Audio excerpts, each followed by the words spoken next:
joining us tonight on another episode of The Racing Report.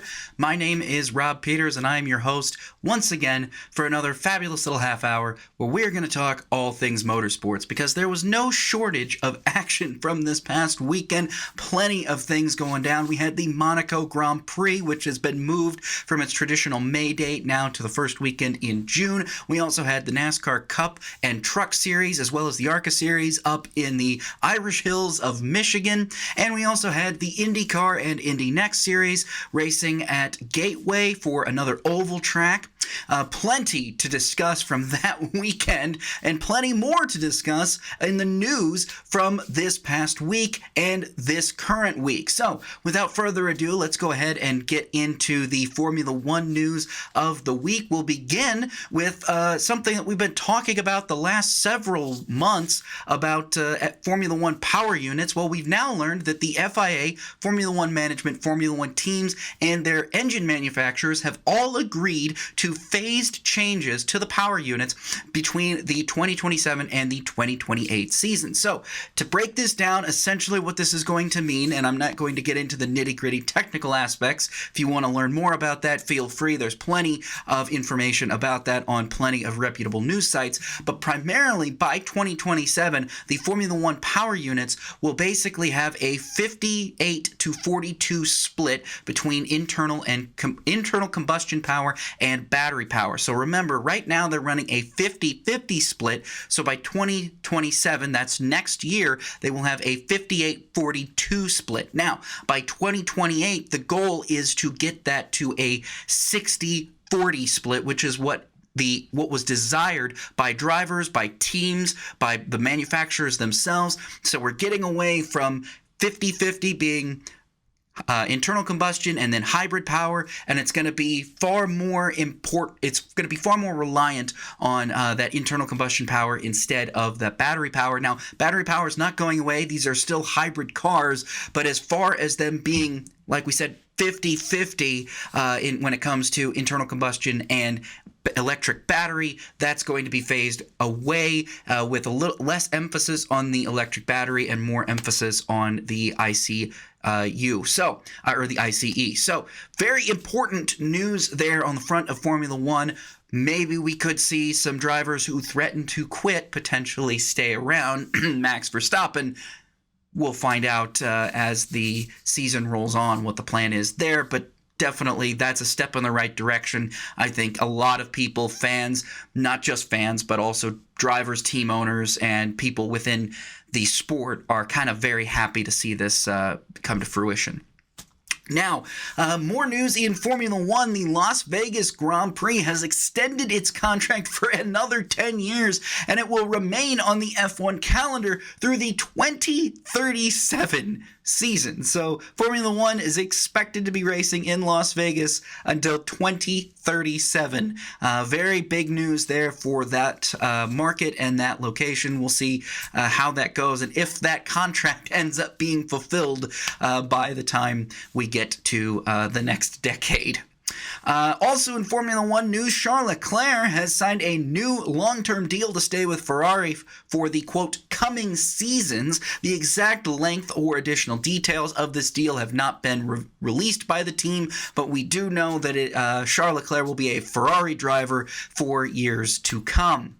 Also, in the driver market, we talked a little bit last week about something, and I said to take this with a grain of salt. It could be nothing. It could be something. Well, it looks like we had a driver respond. So last week we talked about potential rumors about Valtteri Bottas and his future with the Cadillac F1 team. Well, now, over the past weekend, Bottas called those rumors about a potential departure.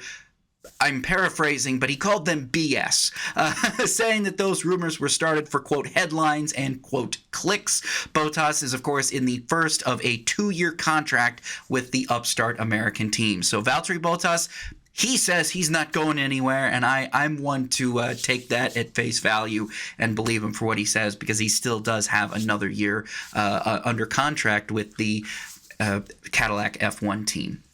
Now, a bit of the fallout from the Monaco Grand Prix to talk about. Alpine has requested a right of review from the FIA to address the penalties handed to both Pierre Gasly and Franco Colapinto during last weekend's Monaco Grand Prix. They were caught speeding on the pit lane, and one of Gasly's penalties cost him a third-place podium finish at Monaco. And Gasly has argued that he was going below the 60-kilometer-an-hour speed limit on the Monaco pit lane. However, the FIA says that the first time he was penalized, he was going 0.1 kilometer an hour over the limit, and the second time it was 0.4 kilometers an hour over that speed limit. So Gasly is not exactly happy, saying that he felt robbed by the penalties.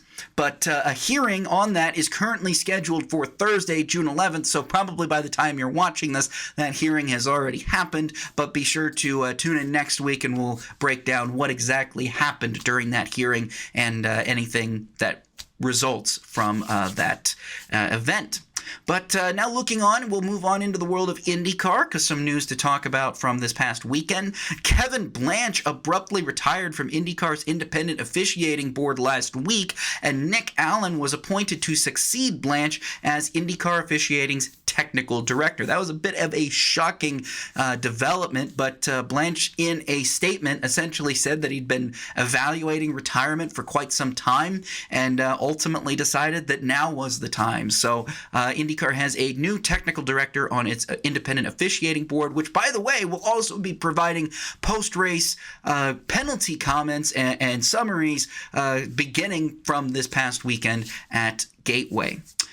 Christian Rasmussen has signed a multi-year deal, contract extension, I should say, to stay with Ed Carpenter Racing through at least the 2028 season. He'll remain, of course, in the number 21 Chevrolet. Now, the exact details of the contract length were not disclosed, but obviously because it was a multi-year deal, that gives him through at least 2028, where he will remain in the car.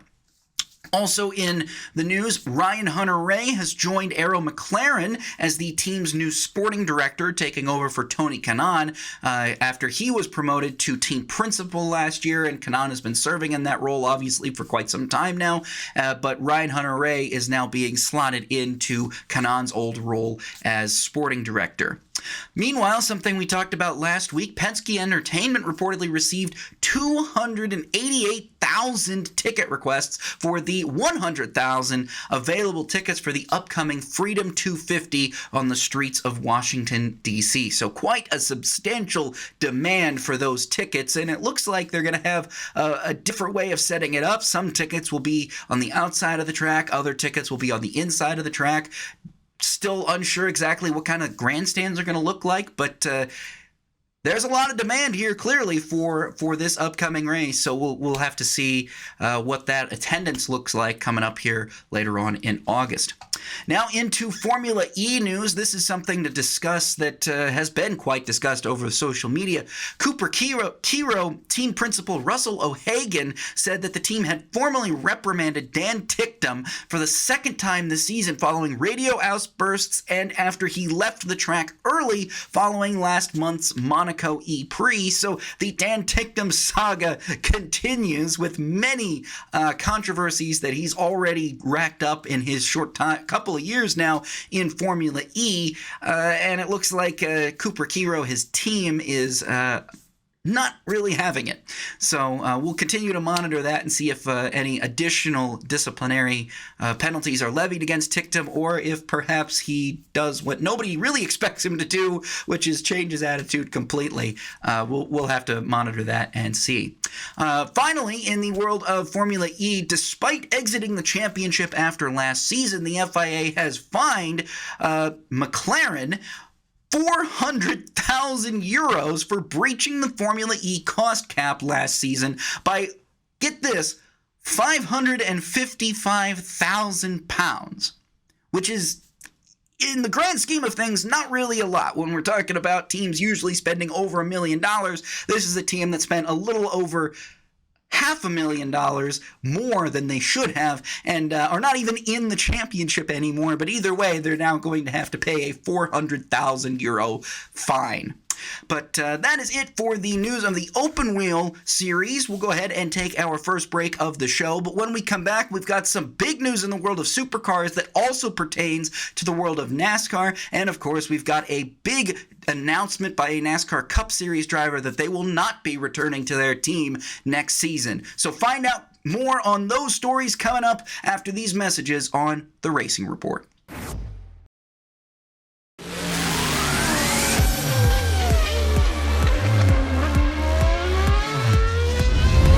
Welcome back to the Racing Report. My name is Rob Peeters. Thanks again so much for sticking with us through that break. As we teased before we went to break, there's some big-time news in the world of supercars, and we'll go ahead and get right on into it right now because Grove Racing reportedly blocked a planned NASCAR debut for their driver, Matt Payne. Now, according to numerous sources, GM wanted to enter Payne in the NASCAR Cup Series race at Sonoma on June 28th with Richard Childress Racing. However, Grove Racing, which is a Ford team, remember, vetoed that deal. Now, Payne has been reportedly courted by GM for a spot on Team 18, which is the GM homologation team. But again, it's important to remember that Grove Racing has Matt Payne under contract through at least the 2027 season. So as a result, Grove Racing said, no, we're not going to let him drive for a competing manufacturer. And they also added that since he recently broke his wrist prior to the start of the season, they didn't really want him to take any risks that would potentially re-aggravate that injury. So lots of reasonings for why they have vetoed Matt Payne's planned NASCAR Cup Series debut, but still a disappointing development here, as I think that would have been a big deal for Supercars to have another one of its drivers go over to NASCAR, a big deal for NASCAR, and again, continuing to build up that kind of pseudo relationship that these two series have with having their drivers make one-off appearances here and there. Obviously, we know Shane Van Gisbergen made the switch, but of course, last year at the grand final in Adelaide, Austin Cindric made his Supercars debut. So lots of things going on there that has unfortunately led to the pumping the brakes on a Matt Payne NASCAR debut. Finally, in the world of supercars, this is an interesting development. Reports indicate that the series could be looking to run a doubleheader in Western Australia in 2028 ahead of the planned debut of the new Perth Street Circuit. Now, it's important to note here that Supercars has already said that the season will likely start in Perth in 2028. Now, what will happen then is that they don't want to leave Wanneroo Raceway, which has been the home of supercars racing in Western Australia for several years, several decades, in fact. And so they're now looking at potentially holding a double header in Western Australia to start the season in 2028. Obviously, the details about this still have to be worked out, but it could be very good news for fans in Western Australia who will get to have an opportunity to potentially see two supercars races in back-to-back weekends to start the season in just a couple of years' time. So as that develops, we'll keep tabs on it, and we'll let you know if anything changes right here on the Racing Report. But on that note, let's go ahead now and talk about NASCAR news, because we got a big bombshell announcement and another silly season domino has fallen, and it's a domino that I don't think anybody really had set up to fall at any given time this year. But Josh Berry announced on Wednesday that he will not return to the Wood Brothers in 2027, and he announced that just hours before the team confirmed it. So apparently Berry found out within the last couple of days that he was not being retained for 2027 and decided to get ahead of the announcement and announced it on a already previously scheduled Ford media availability. And then the Wood Brothers, after Berry made that announcement, came out and confirmed indeed he will not be returning for the 2027 season, though who his replacement will be is still up in the air. Nobody knows. And Berry has said that he is open to literally any opportunities that he can get. And let's not forget, he is a Cup Series winner. He did win at Las Vegas just 1 year ago. So it's not like Berry wouldn't be highly courted as a free agent. It's just that where is he going to go in an already crowded driver market with rookies trying to break in and potentially even some teams like RFK Racing having to run without a charter? This could be very interesting, and we'll see where Josh Berry ends up as hopefully silly season rolls along. Some more NASCAR news to talk about. Christopher Bell reportedly suffered a fractured wrist during a crash with Chase Elliott during the race at Michigan on Sunday. However, Bell was cleared to drive this weekend at Pocono, with NASCAR also revealing that Bell's crash was actually the hardest recorded impact in the Gen 7 car, and actually was the hardest recorded impact going back to 2016, a full decade. So very thankful that Bell is okay and he'll be able to run the race at Pocono this weekend. Believe me, as somebody who was literally in the stands watching that crash happen live in real time, I am very glad to see that Bell was able to escape with only a fractured wrist, as that was a horrifying accident at Michigan. But again, thankfully he is all right and will be racing this weekend at Pocono. Speaking of things that happened this weekend at Michigan, after winning on Sunday, Denny Hamlin appeared to confirm plans to retire at the end of 2027, and then appeared to indicate that Joe Gibbs Racing will replace him with Brent Cruz in 2028. Now, of course, none of this has been formally confirmed other than what Hamlin said during the post-race show, but definitely it kind of gives you an idea of how this is going to play out, what Denny Hamlin's plans are, and Joe Gibbs Racing's succession plan for that number 11 car. We'll definitely have to keep monitoring that within the next several months and within the coming year. Moving on into some driver announcements. Live Fast Racing announced that Daniel Dye will drive in the upcoming Brickyard 400 at the Indianapolis Motor Speedway next month. And then we've got some new announcements for the upcoming Truck Series race at the Coronado Naval Base, which is just in a couple of weeks' time. Brendan Gaughan is returning to NASCAR, and he'll drive the number 20 Chevrolet for McAnally Hilgeman Racing, of course, with sponsorship from South Point Hotel and Casino. And then Justin Marks, the owner of Trackhouse Racing, is returning to the cockpit with Spire Motorsports. He'll drive the number 77 truck as well at the Coronado Naval Base. So a lot of pretty interesting drive. We'll have Jimmy Johnson out there. We'll have J.B. McMurray out there. Now we'll have Brendan Gaughan, Justin Marks. Lots of big names being added to the Truck Series entry list at the Coronado Naval Base. But that is it for NASCAR news for this week. But we're going to go ahead here and take our second and final break of the show. And when we come back, we're going to, of course, break down everything that happened over the past weekend. And we're going to get you ready for every race coming up this weekend. There's a lot of them. Le Mans, Formula One, NASCAR, everything except IndyCar, it feels like, is in action coming up this weekend. So more Racing Report coming up after this. Don't go anywhere.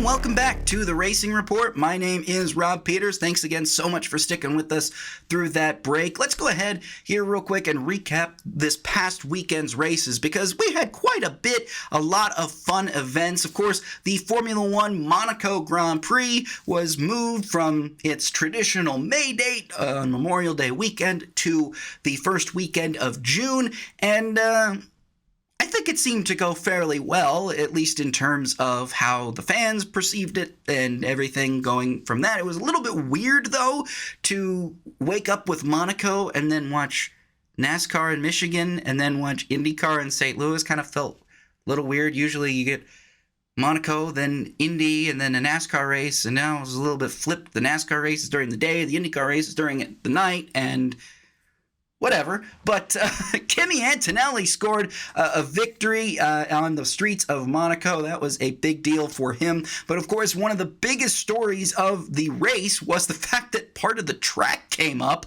and the entrance to Rascasse, which was honestly, in my opinion, quite surprising. I didn't expect that, but apparently it had been happening since the early stages of the race. And of course, unfortunately, it caught out Lance Stroll as well as the hometown hero Charles Leclerc. But overall, outside of that, it was, another Monaco race. It's tough to pass, and I do think that no active aero kind of affected that. But again, that's just kind of what we've come to expect with the Monaco Grand Prix. But hey, you got to give a hand to Kimi Antonelli, and you got to give a hand to Lewis Hamilton for getting that runner-up finish. Big deal for Hamilton there to kind of bounce back and get on the podium at Monaco. That's got to be a huge that's got to be a massive ego boost for Hamilton after he's had a very rough stint with Ferrari so far, not winning last year outside of a sprint race, and this year so far having a little bit of a better season, but still has not found the top step of the podium with the prancing horses. Hopefully that will be coming soon, that he can turn that second place podium into a race victory, perhaps even next month at his home Grand Prix in Great Britain. But we'll see.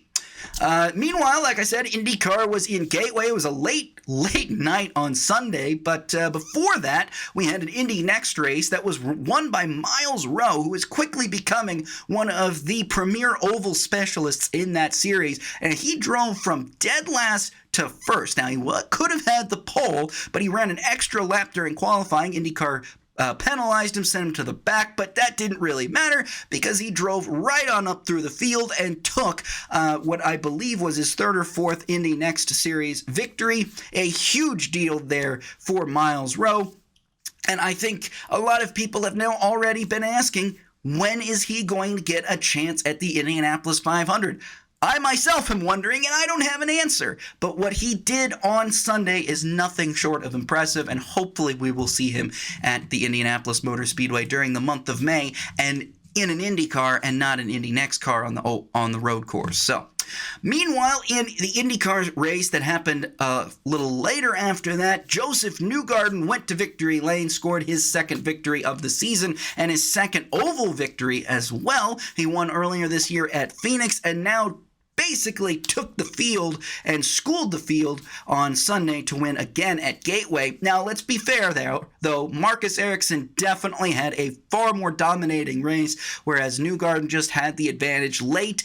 But Marcus Ericsson should not be disappointed with that effort. It was a very valiant effort, especially after, I think, a very rough start to the season for Andretti Global. Of course, I know Kyle Kirkwood is second in points, but I'm sure Kirkwood would prefer to have some better finishes to get him a little bit closer to Palou. But hey, Palou didn't have a good race on Sunday either, so that kind of dropped that points gap a little bit more in Kirkwood's favor, and I'm very excited already when we go to Road America in 2 weeks to see if Palou is going to be able to rebound from that rough race in Gateway, or if maybe Kirkwood can come back and score a victory and upset Palou, who seems to just have these road course races completely figured out. But now in the world of NASCAR, let's talk about what happened at Michigan in the Cup Series. It was Denny Hamlin winning the race. Now that was for the second week in a row did Hamlin go from first to last to first. So last weekend at Nashville, of course, he jumped the start, got sent all the way to the back, still came back through and won. This past weekend at Michigan, Hamlin actually qualified on the pole, but then was moved to the back when the team had to fix damage to his rear diffuser. So Hamlin started dead last despite scoring the pole and taking the pole away from hometown hero Carson Hocevar. Well, again, Hamlin just drove up through the field, methodically got to where he needed to be, and there were plenty of caution flags to help him do that, but he avoided pretty much all of that carnage and then stretched out to an insane lead, which I believe was considered the largest margin of victory in the Gen 7 era, which is baffling to even think about. And as somebody who was there in the stands that day, I kind of wanted to see a caution come out, but also at the same time, I was blown away at the fact that this was such an insane lead by Hamlin. I think he deserved to win it, and he did so by paying tribute to Kyle Busch after the race with that really cool flag that he was able to display and wear a hat. Of course, that will not be available for purchase, but Still good for Hamlin and getting that victory. Tied Kyle Busch with his 63rd career Cup Series victory, and that was a big deal for him. In the Truck Series, though, Corey Heim, it's Heim time. He's only started 5 races this year, and he's solidly in 11th in points, and he beat teammate Caden Honeycutt to the line. Honeycutt was not too happy with the race, with the way Heim raced him, but it was more or less, not necessarily a photo finish, but it was a close finish at the line for those two teammates. Of course, Honeycutt not happy with the way Heim raced him, but Heim told him, get thicker skin, buddy. But in the ARCA race on Friday, it was a little bit rain-shortened, unfortunately, but Gio Ruggiero picked up the victory at Michigan there.